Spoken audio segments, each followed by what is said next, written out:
Hi everyone. To me, constructive criticism is criticism given in a respectful way and helps the writer to improve their story. The criticism should cover elements like the five listed on the SFWA's hardcore critique guidelines, like the plot, hook, characterization, point of view, and style. Each of these elements are important to helping tell your story, so they need to be as good as they possibly can, and as a writer you want the feedback on what works and what doesn't work with those elements. As pertaining to should the author have any input into guiding the feedback they want to receive, I think so, to a certain extent. I have done critiquing for authors before, and I've gotten a list of questions that were specific to the story I was reading of the type of feedback they wanted. Questions like what plot holes are there, and if there are any, how could you fill them? And as far as suggestions, are the characters relatable? What do you like about certain characters? What do you like least about those characters? Does the point of view work in the story? If not, why? Which point of view do you think would work, and why? Does the beginning hook you as the reader? If not, why not? Specific questions like that can help the critique group focus on the story.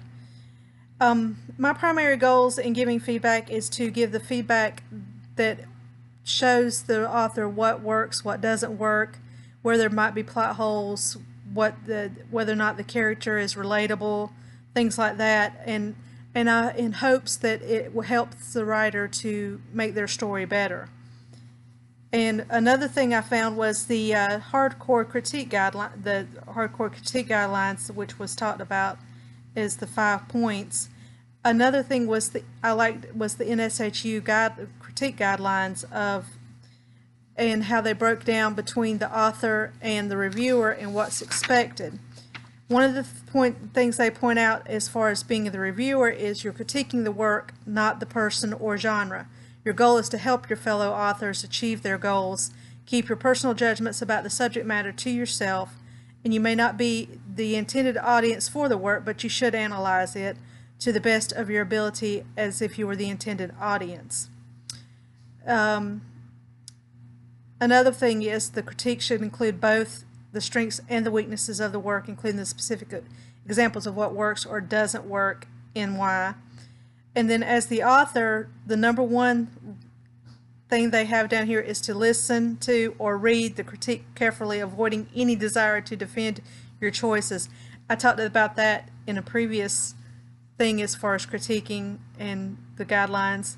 That is one thing you cannot, as writers, we do want to defend our stories and our choices, but we need to really take a step back and let the moment go and then look at the suggestions in a better frame of mind and see whether or not those suggestions work or don't. And if you need clarification, go back and ask the person who gave you the feedback.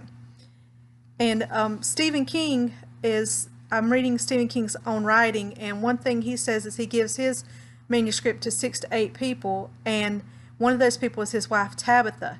And he also says that most of those opinions don't matter except Tabitha's, because she is the person he's writing for. He calls her the ideal reader. He said that, you want to write for that person in particular and have that person's feedback will matter the most when you listen to them and get their feedback. And that's the person you should, when you're writing, keep in mind.